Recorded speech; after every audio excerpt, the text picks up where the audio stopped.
ನಮಸ್ಕಾರ ಸ್ನೇಹಿತರೆ, ನಾನು ಸತೀಶ್. ನಮ್ಮ ಇವತ್ತಿನ ವಿಡಿಯೋದಲ್ಲಿ ನಿಮಗೆ ಕ್ರಾಫ್ಟ್ಸ್ಮ್ಯಾನ್ ಆಟೋಮೇಷನ್ ಅನ್ನೋ ಒಂದು ಕಂಪನಿ ಬಗ್ಗೆ IPO ಅನಾಲಿಸಿಸ್ ಮಾಡಿ ನಿಮ್ಮ ಜೊತೆ ಒಂದು ಇನ್ಫಾರ್ಮೇಷನ್ ಶೇರ್ ಮಾಡ್ತಾ ಇದ್ದೀನಿ. ಸೊ ಇತ್ತೀಚಿನ ಒಂದು ಟ್ರೆಂಡ್ ನಾನು ಇಂದಿನ ವಿಡಿಯೋದಲ್ಲಿ ಹೇಳಿದೆ, ಎಷ್ಟು ಒಂದು IPO ಒಂದು ಡಂಪ್ ಒಂದು ಸ್ಟಾಕ್ ಮಾರ್ಕೆಟ್ ಅಲ್ಲಿ ನಡೀತಿದೆ ಅಂತ ನೀವು ನೋಡ್ಬೋದು. ಸೊ ಆ ಇನ್ಫಾರ್ಮೇಷನ್ ಶೇರ್ ಮಾಡ್ತೀನಿ. ಅದ್ರ ಜೊತೆಗೆ ಈ ಒಂದು ಕಂಪನಿ ಒಳ್ಳೇದಾ ಇನ್ವೆಸ್ಟ್ಮೆಂಟ್ ಮಾಡಕ್ಕೆ ಅಥವಾ ನೀವು ಸ್ಕಿಪ್ ಮಾಡ್ಬೇಕಂತ ಕನ್ಕ್ಲೂಷನ್ ಅಲ್ಲಿ ನೋಡೋಣ. ಸೊ ಸ್ಟಾಕ್ ಮಾರ್ಕೆಟ್ ಬಗ್ಗೆ ಏನಾದ್ರು ಬೇಸಿಕ್ಸ್ ಏನಾದ್ರು ಗೊತ್ತಿಲ್ಲ, ಕಲಿಬೇಕಂತ ಹೇಳಿದ್ರೆ ನನ್ನ ಕೋರ್ಸ್ ಪ್ರೈಸು ಡ್ರಾಸ್ಟಿಕಲಿ ರೆಡ್ಯೂಸ್ ಆಗಿದೆ, 749 ಅಷ್ಟೇ. ಡೀಟೇಲ್ಸ್ ಬೇಕಿತ್ತಂದ್ರೆ ವಾಟ್ಸಪ್ ಮಾಡಿ. ಸೊ ಇಲ್ಲಿ ನಂಬರ್ ಕೊಟ್ಟಿದ್ದೀನಿ.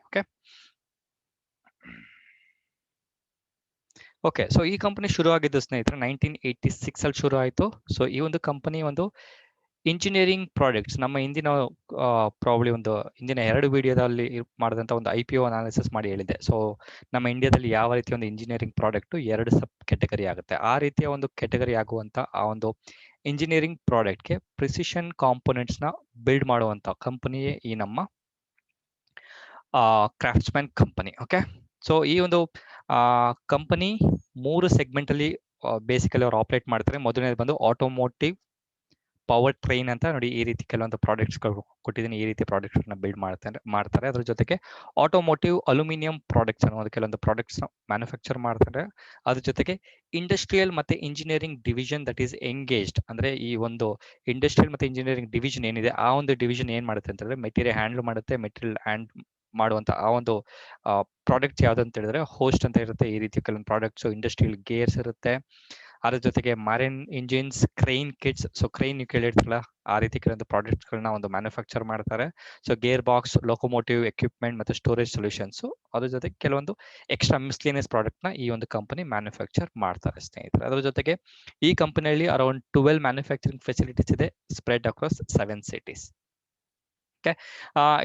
ಇದಾದ ನಂತರ ಈ ಕಂಪನಿಯ ಒಂದು ಬಿಗ್ಗೆಸ್ಟ್ ಸ್ಟ್ರೆಂತ್ ಅಂತ ಏನಂತ ಹೇಳಿದ್ರೆ ಸ್ನೇಹಿತರೆ, ಇವರು ನಾವು ನೋಡಿ ಹೇಳ್ದಂಗೆ ಈ ರೀತಿಯ ಒಂದು ಪ್ರಾಡಕ್ಟ್ಸ್ ನ ಏನ್ ಅವ್ರು ಮ್ಯಾನುಫ್ಯಾಕ್ಚರ್ ಮಾಡ್ತಾರೆ, ಸೊ ಸುಮಾರು ಒಂದು ಕ್ಲೈಂಟ್ ಬೇಸ್ ನ ಒಂದು ಸ್ಟ್ರಾಂಗ್ ಕ್ಲೈಂಟ್ ಬೇಸ್ ನ ಇಟ್ಕೊಂಡು ಆ ಒಂದು ಕ್ಲೈಂಟ್ ಬೇಸ್ಗೆ ಸಪ್ಲೈ ಮಾಡೋದ್ರಿಂದ, ಸೊ ಒಂದು ಆಟೋಮೋಟಿವ್ ಸೆಕ್ಟರ್ ಅಲ್ಲಿ ಇವರು ಒಂದು ಒಂದು ಒಂದು ಒಂದು ಒಳ್ಳೆ ಕ್ಲೈಂಟ್ ಬೇಸ್ ನ ಒಂದು ಹೋಲ್ಡ್ ಮಾಡಿದ್ದಾರೆ ಅಂತ ಹೇಳ್ಬೋದು. ಈ ಒಂದು ಇನ್ಫಾರ್ಮೇಶನ್ ಬೇಸಿಸ್ ಮೇಲೆ ಈ ಒಂದು ಕಂಪನಿಯ ಒಂದು ಕ್ಲೈಂಟ್ ಬೇಸ್ ನೋಡಿದ್ರೆ ಟಾಟಾ ಮೋಟರ್ಸ್ ಇದೆ, ಅದ್ರ ಜೊತೆಗೆ ಡೈಮ್ಲರ್ ಇದೆ, ಕ್ಯೂಮಿನ್ಸ್ ಇದೆ, ಟಾಟಾ ಕ್ಯೂಮಿನ್ಸ್ ಅಂತ ಅನ್ಕೊಂತೀನಿ, Royal Enfield, Mahindra, Escorts, Siemens, Ashok Leyland ಅದ್ರ ಜೊತೆಗೆ ಟೇಫ್ ಅಂಡ್ ಟ್ರಾಕ್ಟರ್ಸ್ ಅನ್ನೋ ಒಂದು ಕಂಪನಿಗಳಿಗೂ ಸಹ ಸುಮಾರು ಎಕ್ವಿಪ್ಮೆಂಟ್ ಗಳನ್ನ ಮ್ಯಾನುಫ್ಯಾಕ್ಚರ್ ಮಾಡಿ ಸಪ್ಲೈ ಮಾಡುವಂತ ಕಂಪನಿ ಈ ನಮ್ಮ ಇವತ್ತಿನ ಒಂದು IPO ಡಿಸ್ಕಷನ್ ಮಾಡ್ತಿರುವಂತ ಕಂಪನಿ. ಓಕೆ. ಈ ಒಂದು ಕಂಪನಿಯ ಒಂದು ಮತ್ತೊಂದು ಸ್ಟ್ರೆಂತ್ ಏನಂತ ಹೇಳಿದ್ರೆ, ಈ ಕಂಪನಿ ಮತ್ತು ಲೀಡಿಂಗ್ ಇಂಜಿನಿಯರಿಂಗ್ ಪ್ರಾಡಕ್ಟ್ ಮ್ಯಾನುಫ್ಯಾಕ್ಚರ್ ಮಾಡ್ತಾರೆ. ಯಾವುದೇ ಒಂದು ನಾವು ಹೇಳಿದ್ರೆ ಈ ಒಂದು ಕಂಪನಿಗಳು ಟಾಟಾ ಮೋಟರ್ಸ್ ಆಗಿರ್ಬೋದು, ಮಹೇಂದ್ರ ಆಗಿರ್ಬೋದು, ಎಸ್ಕಾಟ್ಸ್, ಈ ಒಂದು ಕಂಪನಿಗಳು ಏನ್ ಮ್ಯಾನುಫ್ಯಾಕ್ಚರ್ ಮಾಡ್ತಾರೆ ಅವರ ಒಂದು ವೆಹಿಕಲ್ಸ್ ನ, ಆ ವೆಹಿಕಲ್ಸ್ ಗಳಿಗೆ ಒಂದು ಎಕ್ವಿಪ್ಮೆಂಟ್ ಸಪ್ಲೈ ಮಾಡುವಂತ ಕಂಪನಿ ಒಂದು ಸ್ಟ್ರಾಂಗ್ ಒಂದು ಲೀಡಿಂಗ್ ಇಂಜಿನಿಯರಿಂಗ್ ಪ್ರಾಡಕ್ಟ್ ಮಾಡ್ತಾರೆ ಅಂತಾನೆ ಹೇಳ್ಬೋದು.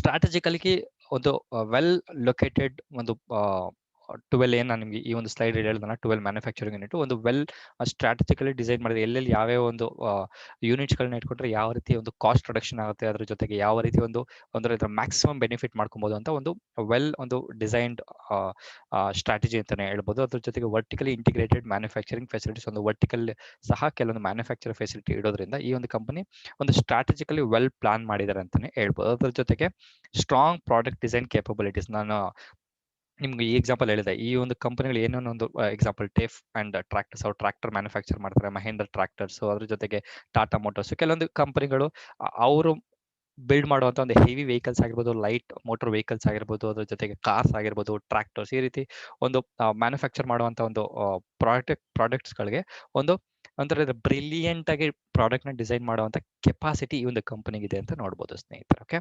ಸೊ ಇದರ ಜೊತೆಗೆ ಈ ಕಂಪನಿ ಒಂದು ಫೈನಾನ್ಷಿಯಲ್ಸ್ ನೋಡಿದ್ರೆ, ಈ ಒಂದು ನೋಡಿ 2020 ಮಾರ್ಚ್ ಗಂಟ ಕೊಟ್ಟಿದ್ದಾರೆ. ಸೊ 2019 2018ಗೆ ಕಂಪ್ಯಾರಿಸನ್ ಮಾಡಿದ್ರೆ ನನಗೆ ಒಂದೊಂದು ಅನ್ಕಂಫರ್ಟೇಬಲ್ ಅಂತಾನೆ ಅನ್ನಿಸ್ತು ಸ್ನೇಹಿತರೆ. ಯಾಕಂತಂದ್ರೆ ಈ ಒಂದು ಕಂಪನಿಯ ಒಂದು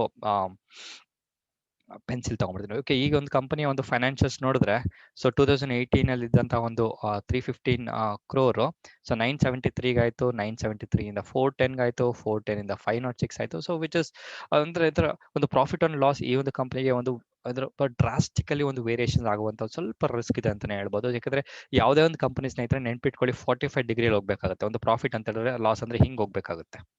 ಸೊ ನಾವು ಸ್ಟಾಕ್ ಮಾರ್ಕೆಟ್ ಸಹ ಹಿಂಗ್ ಹೋಯ್ತಂದ್ರೆ ನಾವು ಸ್ಟಾಕ್ ಮಾರ್ಕೆಟ್ ಇನ್ವೆಸ್ಟ್ಮೆಂಟ್ ಮಾಡ್ಬೋದು ಅಂತ ನಾವು ಹೇಳ್ಬೋದು. ಸೊ ಅದನ್ನ ಬಿಟ್ಟು ಯಾವುದೇ ಒಂದು ಸ್ಟಾಕ್ ಹಿಂಗಾಯ್ತು, ಈ ರೀತಿ ಆಯ್ತು, ಹಿಂಗಾಯ್ತು, ಹಿಂಗಂದ್ರೆ ನೀವು ಇನ್ವೆಸ್ಟ್ ಮಾಡಕ್ಕೆ ಭಯ ಪಡ್ತೀರಾ, ಭಯ ಪಡಲ್ವಾ?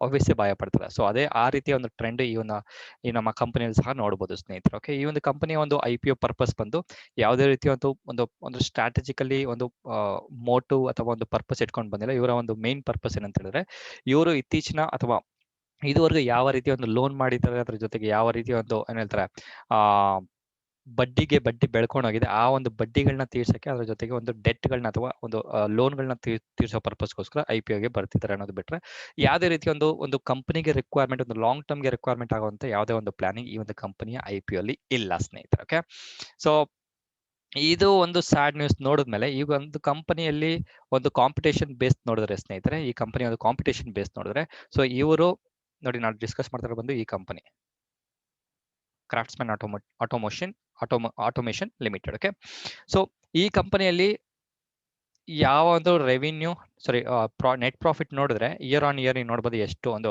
ನಂಬರ್ಸ್ ಇದೆ ಅಂತ ನೋಡ್ಕೊಬೋದು. ಈ ಒಂದು ನಂಬರ್ ಬೇಸಿಸ್ ಮೇಲೆ ನಾವು ಕಾಂಪಿಟೇಟರ್ಗೆ ನೆನ್ಪಿಟ್ಕೊಳ್ಳಿ ಸ್ನೇಹಿತರೆ, ಪಿಯರ್ ಟು ಪಿಯರ್ ಕಂಪಾರಿಸನ್ ಅಂದ್ರೆ ಕಾಂಪಿಟೇಷನ್ ನಿಯರೆಸ್ಟ್ ಕಾಂಪಿಟೇಟರ್ ಯಾರು ಇರ್ತಾರೆ ಅವ್ರಿಗೆ ಕಂಪಾರಿಸನ್ ಮಾಡಿದ್ರೆ ನೀವು ಯಾವುದೇ ಒಂದು ಕಂಪನಿಯಲ್ಲಿ ಇನ್ವೆಸ್ಟ್ಮೆಂಟ್ ಮಾಡಬೇಕಾದ್ರೆ ಆ ಒಂದು ಕಂಪನಿ ವೆಲ್ ಇನ್ವೆಸ್ಟ್ಮೆಂಟ್ ಮಾಡೋಕ್ಕಾಗುತ್ತಾ ಇಲ್ಲ ಆಗಲ್ವಾ ಅಂತ ನೀವು ಡಿಸಿಷನ್ ಮಾಡ್ಬೋದು. ಇದ್ರ ಬೇಸಿಸ್ ಮೇಲೆ ಈ ಕಂಪನಿಯ ಒಂದು ಇಂಡಸ್ಟ್ರಿ ಒಂದು ಮಾರ್ಕೆಟ್ ಲೀಡರ್ಸ್ ನೋಡಿದ್ರೆ ನಿಮಗೆ ಈ ಕಂಪನಿ ಯಾವುದೇ ಒಂದು ಟಾಪ್ 5 ಅಲ್ಲಿ ಇಲ್ಲ.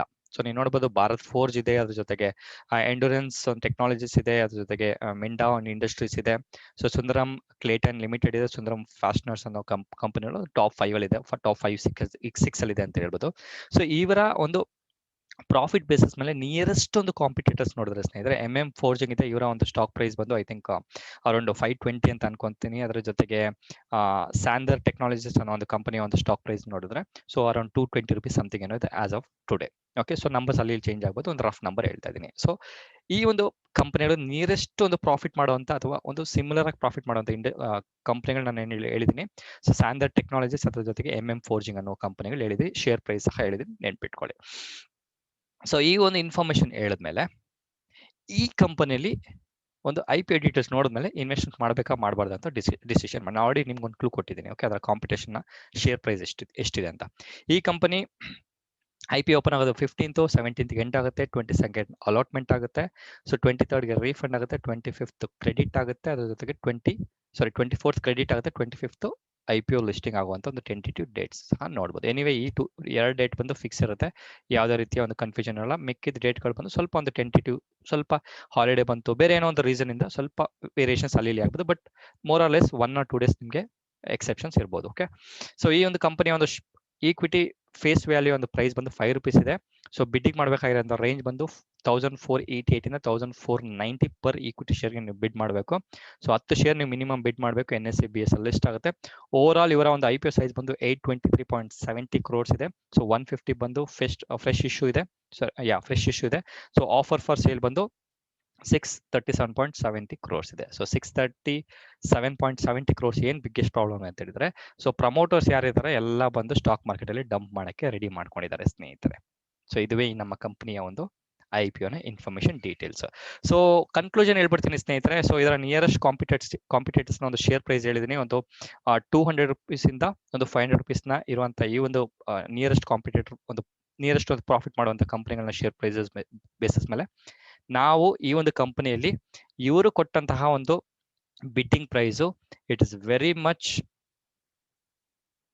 ಬಿಗ್ಗೆಸ್ಟ್ ಒಂದು IPO ಶೇರ್ ಪ್ರೈಸ್ ಅಂತಾನೆ ಹೇಳ್ಬೋದು compare to the competition. Number 1 number 2 ಇತ್ತಂದ್ರೆ ಈ ಪ್ರೈಸ್ ಕೊಡ್ಬೋದು, ಅಲ್ಲಿಗೆ ಈ ಒಂದು company it's not worth for investing ಅಂತ ನನ್ನ ಒಂದು ಅನಿಸಿಕೆ ಸ್ನೇಹಿತರೆ. ಯಾಕಂತ ಹೇಳಿದ್ರೆ ಇವರ ಒಂದು ಇಂಡಸ್ಟ್ರಿಯಲ್ಲಿ ಇರುವಂತಹ ಕಂಪನಿಗಳು 200 ಇಂದ 500 ರೂಪಾಯಿ ಸಿಕ್ಕಿದ್ರೆ ಈ ಕಂಪನಿ ನಾನೇ 1488 ಇಂದ 1490ಗೆ ಬಿಡ್ ಮಾಡಬೇಕು. ಸೊ ಆಬ್ವಿಯಸ್ಲಿ ಸೊ ಸ್ವಲ್ಪ ರಿಸ್ಕ್ ಇದೆ ಅಂತ ಹೇಳ್ಬೋದು. ಸೊ ನೀವು IPO ಬೆನಿಫಿಟ್ ಅನ್ನೋ ಮಾಡ್ಕೊಬೇಕಂತಂದ್ರೆ ಒಂದು 20% ಪ್ರಾಫಿಟ್ ಅಲ್ಲಿ ಮಾಡ್ಕೊಬಹುದು. ಸೊ ಬಿಡ್ ಮಾಡ್ಕೊಂಡು ನೀವು ರಿಸ್ಕ್ ನ ತಗೋಬಹುದು ಸ್ನೇಹಿತರೆ. ಇವಿಷ್ಟು ಇನ್ಫಾರ್ಮೇಶನ್ಸ್ ಹೇಳ್ತಾ ಮತ್ತೊಂದು ಬ್ಯಾಕ್ ಟು ಬ್ಯಾಕ್ ವಿಡಿಯೋಗಳು ಬರ್ತಿದೆ ಸ್ನೇಹಿತರೆ. ಸುಮಾರು IPOಗಳು ಬರ್ತಿದೆ. ಸೊ ಇವತ್ತು ಈ ವಿಡಿಯೋ ರಿಲೀಸ್ ಆಗುತ್ತೆ, ನಾಳೆ ಮತ್ತೊಂದು ವಿಡಿಯೋದಲ್ಲಿ ಮೀಟ್ ಮಾಡೋಣ. ಅಲ್ಲಿವರೆಗೂ ಸತೀಶ್, ನಮಸ್ಕಾರ.